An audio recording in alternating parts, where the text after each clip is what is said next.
민리가 만들어놔도 거기에 주사파가 싹 들어가면 그 주사파게 됩니다. 이석기가 계속 주장하는 게 뭐예요? 당원 투표하자. 그거 아닙니까? 그죠? 그죠? 예.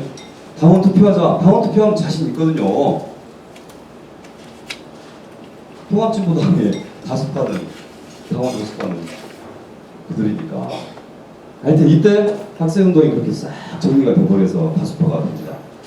학생운동이 정리되면요 미래가 장악됩니다. 그 장악된 미래가 오늘입니다. 그렇지 않습니까? 그 장악된 미래가 저때 장악한 미래를 장악했고 그 장악된 미래가 지금 오늘의 대한민국의 혼란상입니다. 그래서 시간을 그래서 그런 면에서 우리 이제 대한민국을 지키려고 하는 분들, 대한민국 발전시키려고 하는 분들도 그러니까 그냥 이루어진 건 거의 없습니다. 87년부터 지금까지 한 25년 최소한 26년, 80년부터 한 30년 가까운 시간을 어떻게 보면 시간 싸움을 한 거라고 볼 수 있겠죠. 어떻게 보면. 그러니까 급한 것도 있죠. 급하게 해결해야 할 것도 있지만 정말 장기간의 세월을 두고 대학생 때부터, 고등학생 때부터, 학생 때부터 이제 지속적으로 천천히 해야 될 문제가 있습니다.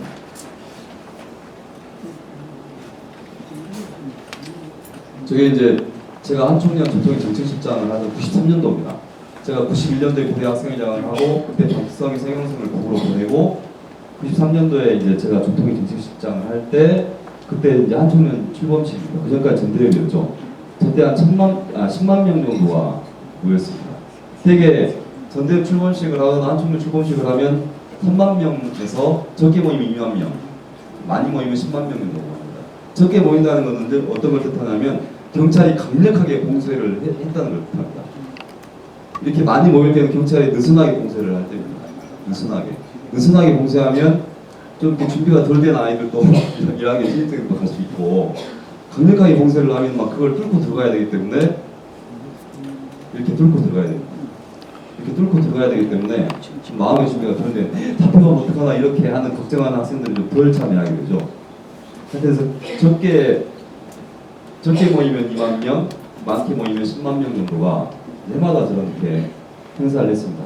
저 행사장에서 북한하고 직접 전화기를 가서라고 북한하고 직접 교신을 하죠. 그러니까 박성희 성형승을 베를린에 보내 거기에 이제 범창은행 공동사무국을 만들려고 하고 그래서 이제 베를린에서 전화를 다 연결합니다. 지금이야 뭐 통신수단이 워낙 발달해 있는데 그때만 하더라도 발달 안 해 있을 텐데 베를린에 전화기를 두 대를 놓고 하나는 평양과 연결하고 하나는 이제 서울과 연결합니다. 베를린에서 다 연결되니까 그렇게 해서 회담을 합니다.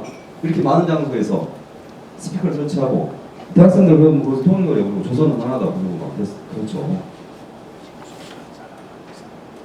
그렇게 해서 축제 같은 데는 통일의 의지를 가지고 뭐 이렇게 그런 얘기가 있었습니다. 그러다가 이제 주사파가 1차 주사파가 종료되는 시점이 왔습니다. 그러니까 이제 제 말씀에서 그렇게 했겠지만 그 당시에 학생운동 한 사람한테 명과 암이 있었습니다. 명과 암. 이제 저한테는 다 아버님 같으신 분들인데요. 명은 그렇습니다. 진짜 저희들은 민주주의와 인권을 바랬습니다. 그래서 그걸 한번 실현해 보려고 모든 걸 던졌습니다. 대한민국 학생운동처럼 이렇게 장기간의 시간을 그렇게 헌신적으로 활동하는 사람들이 없습니다. 어디 나라를 찾아봐도 동서고금에 이렇게 치열하게 학생운동을 했던 데가 없습니다. 이렇게 치열하게 했기 때문에 오늘날 같은 이런 상황이 어려운 거 혼란도 있는 겁니다. 산이 높았어요. 그래서 골짜기가 매우 깊은 겁니다. 정말 열심히 갈구하고 열심히 했습니다. 68세대, 63세대, 뭐 유럽에도 68세대 이렇게 어떤 특정한 사건의 세대를 얘기하지 386세대라고 10년을 두고 얘기하는 세대가 없습니다. 10년이라고 하는 시간 동안에 어떤 동일한 가치를 향해서 줄기차게 추구한 집단이 이 집단입니다.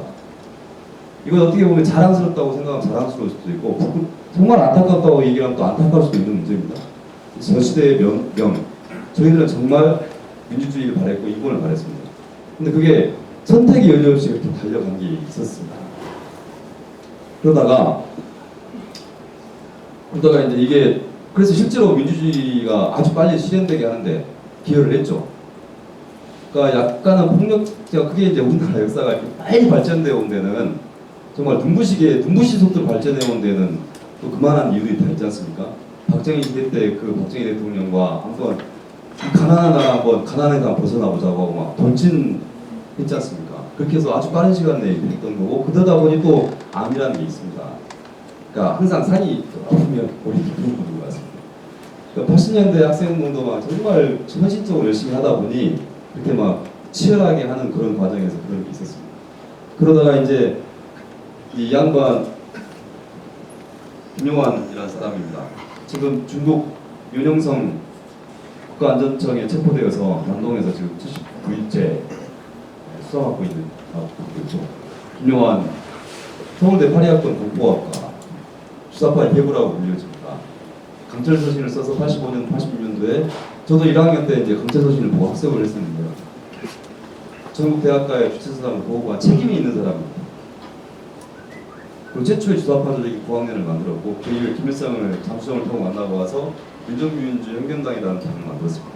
한마디로 그 수많은 주사파 활동가들이 있어요. 반미청년회라고 하는 거는 이 양반이 감옥에 있을 때 이제 고대의 조혁 선배가 반미청년을 만들어서 87년 6월 민주화운동을 지휘를 하죠.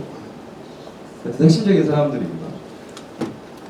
이 양반이 김일성을 만나고 와서 이거는 좀 우리가 뭔가 준비하게 판단을 착오를 일으킨 것 같다. 그리고 이제 계속 사람들을 설득합니다. 계속 이제 민혁당을 이거는 민혁당보다 틀렸다. 한국에는 이제 더 이상 식민지가 아니다. 저희들은 한국을 식민지라고 인식을 했었거든요.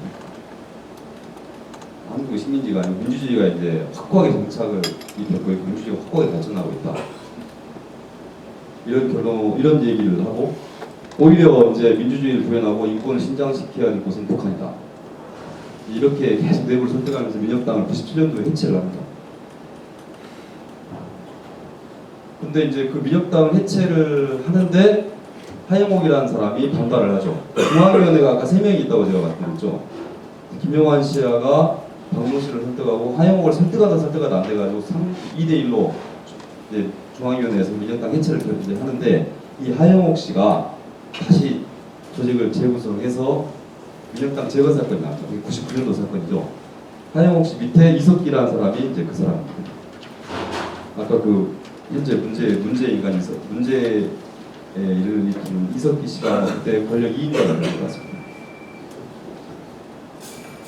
그래서 하영옥이 이석기와 함께 재건 사업을 하다가 하영옥은 이제 검거가 되고 이석기는 그 다음에 99년부터 2년 6개월 동안 동황단입니다. 동황단이면서 아마 제가 보기에는 하영옥은 일선에서 물러선 것 같고 저때 이석기가 조직을 다 재건해서 자기중심으로 재편을 한 걸로 판단이 됩니다.